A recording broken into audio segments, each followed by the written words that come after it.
Hello and welcome back to RE Radar. This is the 5th episode of RE Radar, and as you can see, I am back to being just me. Just a solo episode. The last two I've been interviewing some industry professionals, and now I'm going to be a solo one, and I'm still going to provide you with some excellent information as we're going to be doing some very up-to-date, I guess, on the news info with talking about NAR and the big settlement and lawsuit that they are involved in. So NAR, the National Association of Realtors, they have currently have a settlement proposed as a counter to the $1.8 billion lawsuit that they are facing due to supposed price commission fixing.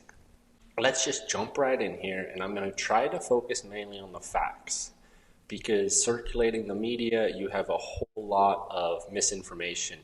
It's being spread by major news publications.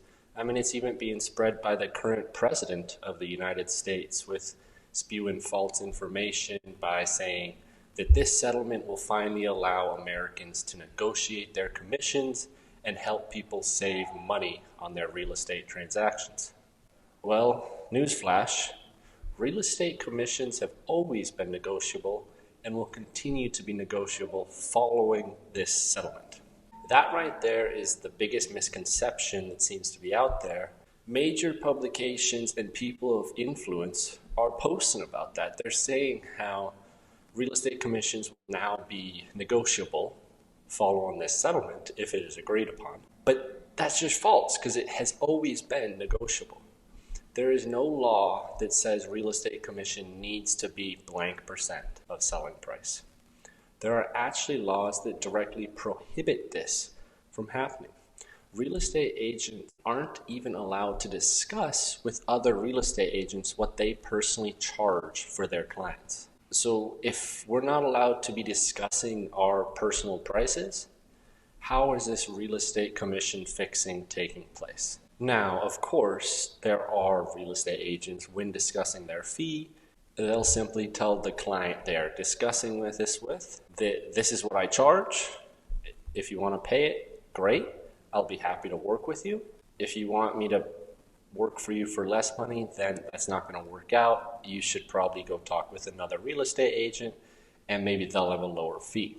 Or maybe they'll lower their fee for you, where this one agent won't do that. As a real estate agent has the right to kind of set their own rate for what they're willing to work for. It's just like how a lawyer has their hourly rate.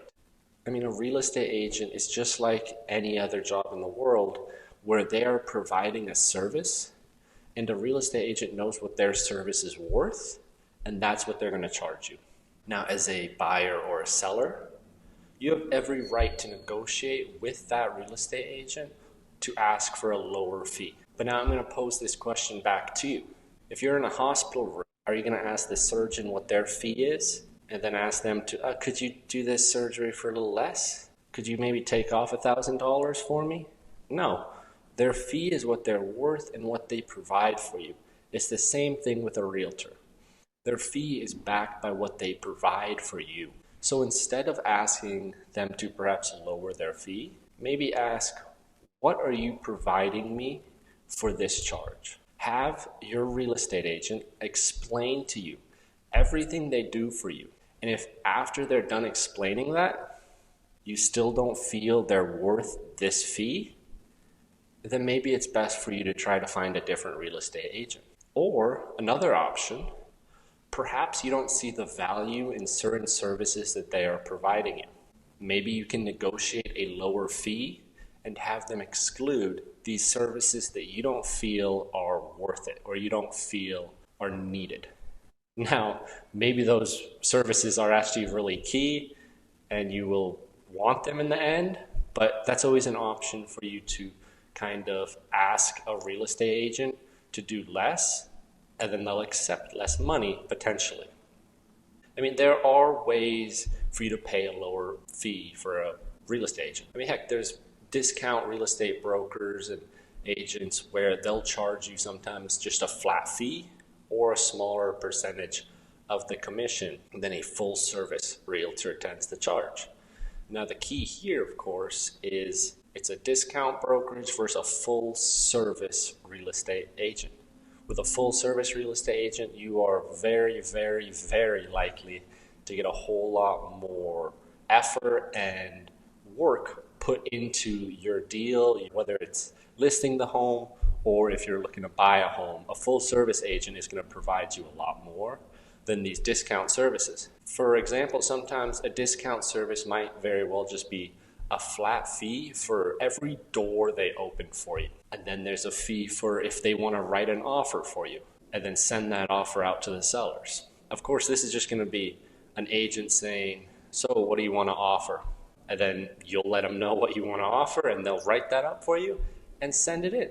If that's what you want, then by all means, go with one of those discount services. But just understand that that discount agent is not going to care if in 1 month after you buy the home, the sewer pipe bursts, there's mold in the attic, or any number of potential issues that could arise if you don't work with a realtor who cares about the work they do and put in the effort, put in the research, put in the work to make sure this home is going to work for you and be a good fit for you. Because if you work with these discount service agents on the back end, after the deal's gone through, you've bought the home, you have a higher chance of being left hung out to dry and it end up being a bad house. So now that I've gone off on that little tangent, let's just get back to the facts of this case. First off, let's discuss the settlement amount. So it was a $1.8 billion lawsuit, and the current proposed settlement by NAR would have them pay out $418 million over 4 years.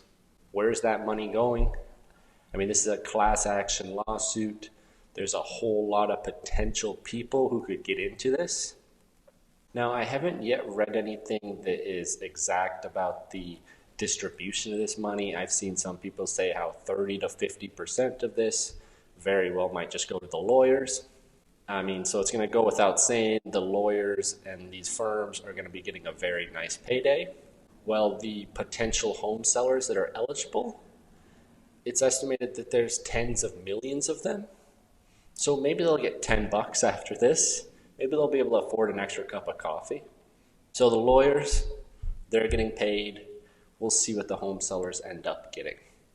Now, the settlement specifically, what it's going to be doing is it's resolving claims against the NAR, all NAR members and association-owned MLSs, and eligible brokerages.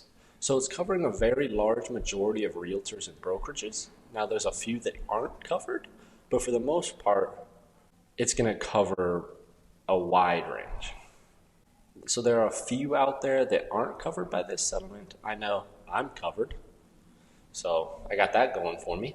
And then another thing is NAR also agreed to a new MLS rule. The MLS is the multiple listing service, which is where real estate agents kind of look for the listings. That's where they get posted for realtors to look at, and there's other housing data available. And now there are really just 3 key points to this settlement to focus on. First, the settlement requires buyer brokers to establish an agency agreement with buyers from the outset of service delivery. Second, compensation paid by the seller must be negotiated in a decoupled manner, ensuring the listing firm's compensation is not tethered to any offer of compensation a seller may make to the buyer broker.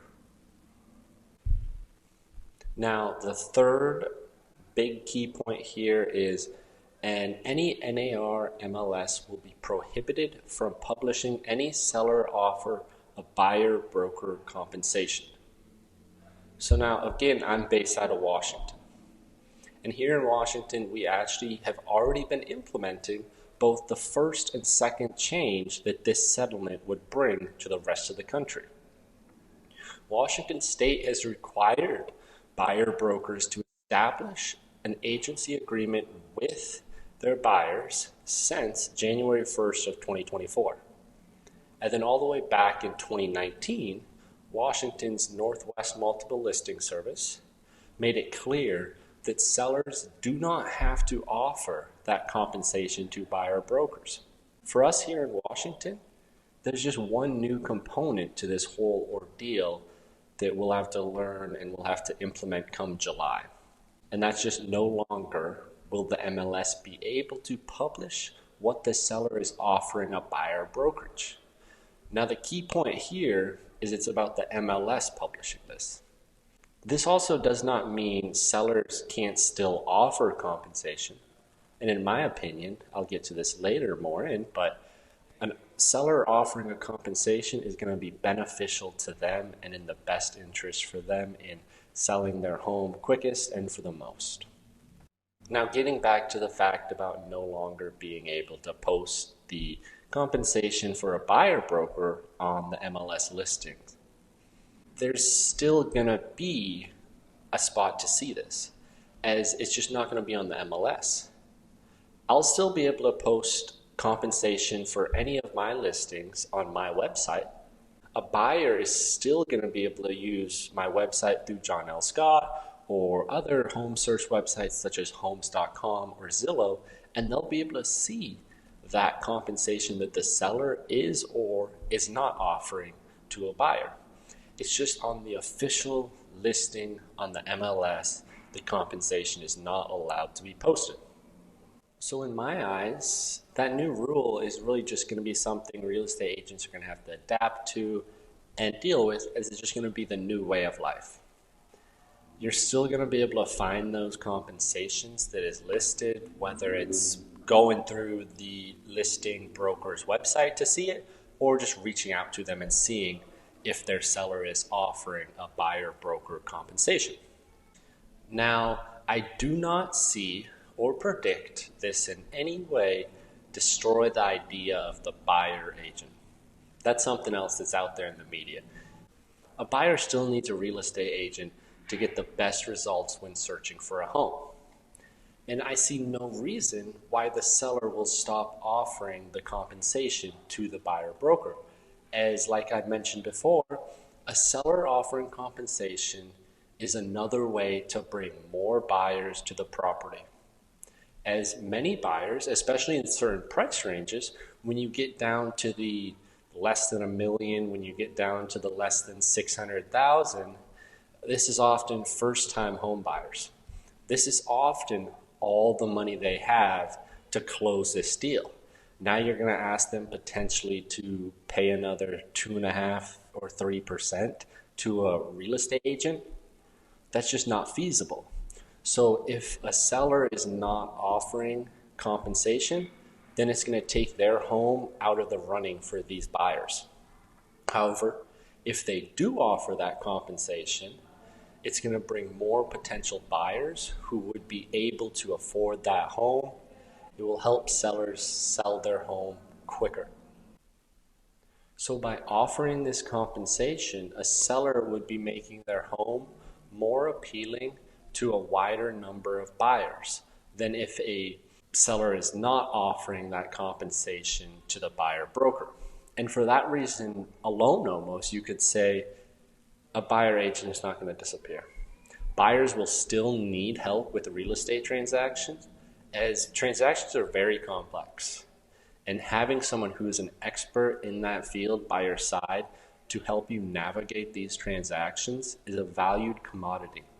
And I don't see the model of sellers offering buyers agents compensation disappearing under these new rules, because quite frankly, it just makes too much sense for a seller to pay those commissions than for them to flat out stop offering it. So while there are new rules that potentially will be implemented come July, for us here in Washington at least, I don't really see much changing or there being that big of an impact on everything. Now, if you have any other questions about this settlement or just anything at all, of course you can always reach out to me and I'd be happy to talk it over with you and help out.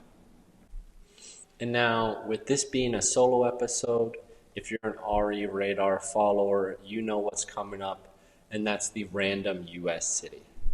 We're going to go to a random US city, check out the market, As here I'm based in Seattle, so I know all about this market, but it's always interesting to see how different markets are across the United States. And for today, that random city that I'm jumping into first is Salisbury, Maryland. Salisbury has a 2024 estimated population of 33,413. And for people watching on video, you're going to see some of this data on the screen. If you're listening, you're going to still get all the great information. You just won't get the cool pictures. Now, so 2024, Salisbury had a population of 33,413. 2020, it was 32,798, so slightly up. Now, the real estate market in Salisbury is as follows. The median list price back in March was $259.9 thousand. Median sold price was $250.9 thousand. That median list price is up 3.4% from March in 2023. So the real estate market is on the rise here, it appears. And what is this market? It's a balanced market. This is the first balanced market city we've talked about here on RE Radar. What a balanced market simply means, supply and demand are seen as equal or close to equal. Neither the buyer or seller would have the so-called advantage in this housing market. Now, median days on market here, 51 days. So with being a neutral, balanced market, homes aren't flying off the shelves like they are in other seller markets. And according to Realtor.com, comparing that to Seattle, which is a seller's market, median days on market in March was 26 days. So about half the time. So what exactly is out there on the market in Salisbury for a home? Well, here I have pulled up a 3-bedroom, 2.5 bathroom, 2,220 square feet, 2021 built home listed for $369,000. This property has some great features. It boasts a 2-car garage, along with a good-sized backyard that's fully fenced in. What a deal. Well, here in Salisbury, Maryland, that home has been on the market for 179 days. So what looks like an amazing deal for someone used to a market like Seattle clearly isn't as amazing deal as it might be, or something is wrong with this home. There's something up with it where this home's not going off the market, even at the average they have there, which is 51, in the 50 range. I can't recall exactly what I said. So 179 days, well above the average in Salisbury, $369,000. It was built in 2021, good-sized home, yet it's sitting. What that tells me somewhat also is that the city is actively adding homes. And what they're adding are single-family units, at least in this northern area here of Salisbury that this home I pulled up is from. And perhaps that could be one of the reasons for the longer market time, as new construction appears to be constantly popping up in this area. So people might say, why would I want to buy this 2021 home when there's this 2023 home that just got finished, or 2024 just got finished in, like a couple that I've seen right around this area. Or who knows? So really just, it's hard to completely judge, but what this brings is there's more to it than meets the eye sometimes. Now, transitioning off of Salisbury, we're going to go south. We're going to keep with the S's and go to Stuart, Florida. Stuart, Florida is a very small city on the Atlantic coast. In 2024, it was estimated to have a population of 18,965, which is up from 2020 when it was 17,551. Now, with being in Florida and being on the Atlantic coast, you're going to get some beautiful beaches. You're going to get warm weather. But unfortunately, your home is also likely going to be in a high flood risk area, which Stuart, Florida most definitely is, according to riskfactor.com. There they say there are 1,216 properties that have a greater than 26% chance of being severely affected by flooding over the next 30 years. That represents 74% of the properties in Stuart. Looking commercially, 530 out of 700 commercial properties in Stuart are also at a major risk of being severely affected by flooding. So something that people down there should definitely be keeping an eye on is the National Flood Insurance Program, as the NFIP is currently set to expire September 30th, 2024. If that does not get renewed in time, people might potentially be unable to purchase homes down there in Stuart, Florida, as a home in a flood zone, a lender could see too great of a risk without that NFIP available and not give out the loan. You're not going to be able to buy that home. So now with that knowledge and understanding that your home might be destroyed within the next 30 years due to the floods and that the NFIP might lapse, let's see what the housing market is looking like. Well, in 2024, March, the median list price in Stuart was $450,000. In March 2023, the median list price in Stuart was $450,000. Over the year, the change was flat. And looking at the actual chart here, ever since May of 2022, that median home list price has held very steady at right around $450,000, dropping to $430 sometimes, going up to $460, but really staying in that $450,000 range. Looking at the median home sale price, it's lower than that, with this past March being $420,000, and last year's March 2023, it was $415,000. Again, pretty consistent. Not really seeing an increase or decrease in the housing market. Realtor.com also is actually showing this as being a balanced market, just like Salisbury. They're claiming supply and demand is equal. But in my opinion, I think it's a little more of a buyer's market, as the list to sale ratio here is just 96.85%. What that means is on average, homes in Stuart sold for 3.15% less than the list price this past month. And you add in the fact that median days on market is 60, it seems like it might be favoring buyers a bit more, with them able to purchase homes for less than the list price. Homes are sitting on the market for almost 2 months. So I don't think it's a balanced market, but according to Realtor.com, it is. Now, instead of looking at a home on the market, I'm actually going to pull up a couple of homes that sold recently here in April. The first one is this 3-bedroom, 3-bathroom, 1,933 square foot home on 0.46 acres or 20,000 square feet. And that one sold for $700,000 after 7 days on the market. The one I'll be comparing this to is a 3-bedroom, 2-bathroom, 2,495 square foot home on a 10,000 square foot lot, and that sold for $875,000 after 20 days on the market.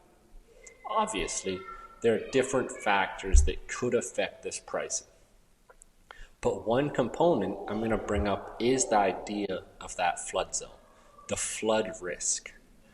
That $875,000 property on riskfactor.com has a flood risk of 4 out of 10. They call that moderate flood risk. This $700,000 property has a flood risk score of 8 out of 10, and it's called a severe flood risk. Really, I just want to bring up here the idea of there's a lot of different factors outside of a home that can have huge impacts on home prices. It's not all about the homes with the most bedrooms or the most bathrooms or whatever it may be inside the home. There are outside factors that can affect the home prices. That is all the time we have for today. So if you have any questions about what I talked about today, feel free to reach out. Or if you have any real estate questions at all, reach out to me and I'm happy to help you. Till next time, I'm your host, Nathan Mathisen. Thank you for listening. Thank you for watching. Have a good rest of your day.